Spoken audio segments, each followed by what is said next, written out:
Hey, it's Wednesday Comics again, as presented by me, Hartley Holmberg. First up this week, I got Nick Wilson, The Further Adventures of Nick Wilson, a comic I was lucky enough to model for, because I used to have this long-term modeling thing going on with my old pal Steve Sadowski. And the joy of this issue is I haven't modeled for a comic in quite some time. And this particular issue, number 3, is the first comic I've modeled for in a long time, and that's me. That's me right there. That's me right there. It even kind of looks like me. Also, my wife modeled for this as well. So, the neat little thing about this was this came out on our 9th wedding anniversary. So this is a nice little prezi for the two of us. Or at least for me anyways, because I'm a big old sentimental boob. My wife doesn't really read much in the way of comics anymore. She was a big fan of Runaways back in the day when it first came out. But this book is quite fun. It's Nick Wilson's a book about this dude who was the only planet superhero ever. He used to look like that. He lost his powers at some point, and now he's just a dude who, like, does kids' birthday parties to make ends meet, and his life is quite strange now. This guy, by the way, is modeled by the ever-awesome local actor Tony Bailey.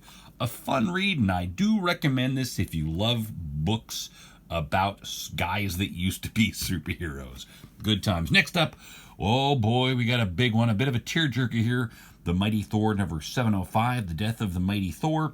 This is the penultimate issue in the storyline of, it's the Death of Mighty Thor. This is the end of Jane Foster as Thor. This is coming for a long time. It had to happen eventually. Of course, because of course anybody who knows the storyline going on here is that Jane Foster's been dying of cancer, and the cancer that's killing her has only been worsened every time she picks up the hammer of Thor. One of the neat little nuances of this is, of course, the classic oath thing on Mjolnir was changed from if he be worthy to she be worthy, so that Jane Foster could pick it up. I believe it was altered by Freya. As always, this issue delivers just absolutely beautiful art, and Jason Aaron has been nailing it. He's a great writer, Jason Aaron, one of my all-time favorites. I hadn't been picking this up in singles until issue 700. I really just wanted to get it all in one big fat collected format in a nice big hardcover when it was all said and done, but I couldn't not pick up these last bunch of issues because, it's just, he's a great writer. I love what he's done with Jane Foster. The art's great. How could I not dive into this? And yes, this is the only book I've actually read out of all these books this week, and holy crap, was that a great comic. Man, so many questions. I can't wait till the next issue. I'd talk about it, but I'd be spoiling the hell out of it. And that's not the point of this whole little segment. The whole point of this little segment is to briefly give you a rundown on what's going on this week and stuff that I'm interested in. Next up, we got Kick-Ass number 2. I have no idea how I ended up with this issue. I don't remember ordering it. My whole goal with Kick-Ass, this particular volume of it, was to wait until it comes out in collected edition. I must have had some sort of neuron spasm when I ordered this. I think this has been kind of a neat little thing so far, the idea of somebody else picking up the name Kick-Ass, and this idea that she's the new Kick-Ass. She's a ex-veteran. She's a war vet. And the idea that she sort of stumbles into this whole world of being a superhero is a lot of fun. And this has been some great art by John Romita Jr. I must say that of all the stuff he's done in the last decade, this stuff is pretty stellar. But go figure, the stuff he's done classically is a little better when it's a little bit more down to earth. He does realistic a little better than he does superheroes nowadays. That wasn't always the case, but it is now. I lied. I read this issue as well as The Mighty Thor. This was a fun issue, and this actually made me like this lead character a lot more. We'll see where the series is going. Maybe I'll even continue picking it up, and I'll go back and get issue number 1. And next up, we got Youngblood. Youngblood number 10. Oh, the world of Rob Liefeld stuff is one of my guilty pleasures. I think he comes up with great concepts, and as long as he's not the writer or artist, the books are usually pretty good. And case in point, he's not the writer or the artist on this one. And this has been pretty good. I'm looking forward to reading this quite a bit. Like I say, Rob Liefeld concepts are great as long as he's not the writer or artist on it. Yeah, good times. Youngblood. And who knows, there might even be a Netflix show sometime soon. Next up, we got Superman, the second part of the Bizarroverse crossover. Man, I can't wait to read this issue. And this is like, we're getting pretty close to the swan song by Gleason and Tomasi here.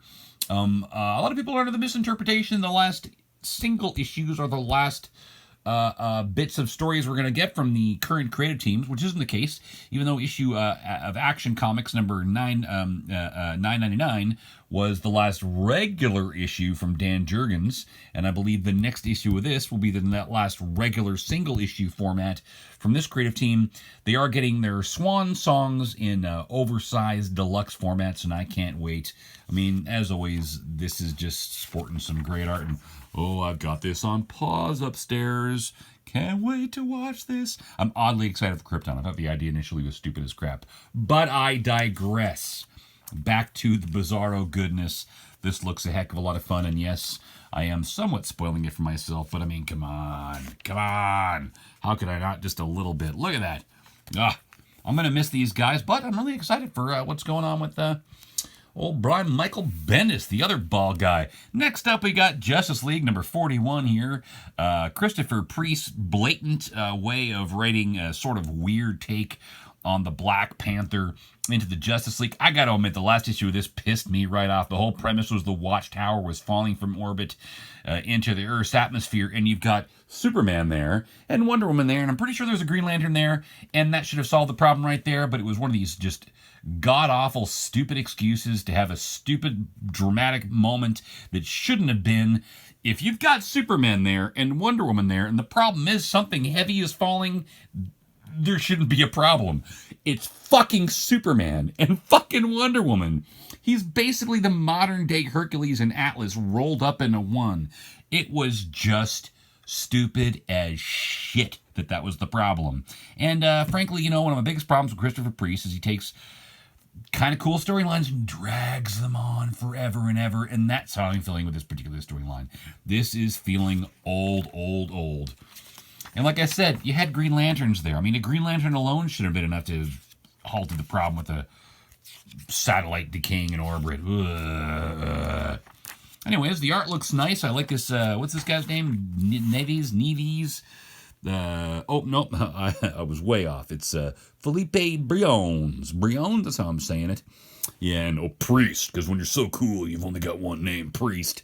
I kind of think that as much as he has his moments, Christopher Priest, the former James Asley, is a little fucking high on himself. And pardon me for swearing so much on this one. But I recently read an interview with him where he was going on about how ever since he put Black Panther in armor, people have been copying that and doing it with Batman. Yeah, jackass. Your Black Panther didn't come before Dark Knight, so go fuck yourself. He wore armor first. And besides, he kind of predated Tony Stark as Iron Man. His whole thing has always been tech. Get over yourself. You're not the shit hot writer you think you are, even though you're great sometimes. Next up, we got Future Quest, a book that I've been enjoying the hell out of, that I wish more people were into. I've got a huge love of the Hanna-Barbera superhero characters, and this book's been nailing it. Yeah, I'm a purist, and I was a little bummed out when the original Midor handed the club off to this young black kid, but you know what? It's been awesome. And the idea of making Midor a little bit more Captain Marvel-like has been really fun. I can't wait to read this issue, and I'm sure it's going to be just as great as every other issue in the series so far has been. I will miss Jeff Parker in the book. I think we're getting Bill Williams? No. But we're getting a new writer in the book sometime soon, and I'm going to miss this guy, but I mean, come on. Jeff Parker, Steve Lieber, just everything about this book has just been fun, and there is no doubt in my mind this will also be fun as heck. Don't spoil too much for yourself, Hartley. Next up, we got Damage number 3. I've enjoyed Damage quite a bit. These current New Age of Heroes books, I've been enjoying a lot overall, and this is one of the two I'm enjoying the most. This one and good old The Terrifics have been fun. I can't wait to read this. I'm not going to flick through it. Oh, I'll flick through it for just a quick second, but I don't want to spoil anything for myself. Oh, there you go. Good times. It has been weird that they're doing this whole thing with giving the writers just as much credit as the artist just as much credit as the writer. I'm finding that kind of weird, the whole put the artist's name first instead of the writer. I mean, maybe I'm missing something here. I mean, the artists do tend to drive comic book sales more than writers do. But I'm one of those guys that if it's a crappy story and a crappy writer, I'm not going to pick it up, man. No matter how much I love the art. Oh, I take it back. Actually, I have sometimes picked up books just because the art's awesome. But very, very rarely. Oh, I'm spoiling it for myself. Gotta stop. But this looks great. I can't wait. And next up, what do we got here? Oh, The Brave and the Bold. From my old pal, Liam Sharp. Man, this guy, man, he's such a nice damn dude. I met him way back when I was modeling for Steve Sadowski back in the day, and he'd take me to San Diego with him. And it was late at night. I was hanging around a bar near the old convention center there. And this cool artist was sort of hanging out alongside with, what's his face? Simon Bisley, famous artist there, British artist Simon Bisley. And Biz was all crazy and drunk, and he fell into a planter. And this cool, big, beefy dude showed me his portfolio, and I said, man, you must be a big fan of Simon Bisley and Liam Sharp. And he looks at me dead in the face and goes, I am Liam Sharp, and we've been friends ever since. This comic, man, the first issue was great. This is quite possibly some of the best art he's ever done. And he's just been nailing it more and more. His art, I mean, come on, man. Could you get any better progressively? And I'm just so damn happy for his success right now. And I want this to do nothing but just great in the sales charts because, man, he deserves nothing but huge success. He's one of the nicest guys in comics, just a down-to-earth, decent guy, and he's talented as hell. And he's finally getting the success he deserves. And, man, I just love his Wonder Woman. He does such a great Wonder Woman. So next up, what do we got here? Oh, Aquaman. Man, I love Aquaman. And I've been one of these Aquaman defenders since forever. I used to regularly go back and update the Wikipedia entry because there was some turd who probably still does this, who always has to go and adjust it to say that Aquaman's powers were classically just that he could talk to fish and breathe underwater, which isn't the case. Aquaman, when he first showed up, was no more than a mere... He was like sort of a good guy Namor. His whole thing was, oh, look at this. I didn't realize it was Kelly Jones art. How neat is that? Kelly Jones doing Aquaman. That he was classically just a super strength guy who could breathe underwater. That was it. All he could do is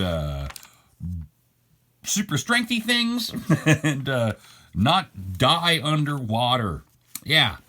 Neato. This is kind of blowing my mind. This is Kelly Jones art. Oh, hey, look, they've actually made that ad better. Man, that old ad with that horrible blown-up drawing by Jim Lee was awful. And this is much better. Ivan Rice, any day of the week. It's still a stupid ad, but this is much better. Bendis is coming. Next up, we got Kill or Be Killed, the final book in the pile here. Oh, man, what a fantastic comic. Ed Brubaker and Sean Phillips, these guys can't do any wrong. If they touch it, it's golden. Kill or Be Killed is a tale of this dude who may or may not be crazy. Now, he does have some sort of mental instabilities, and it runs in his family.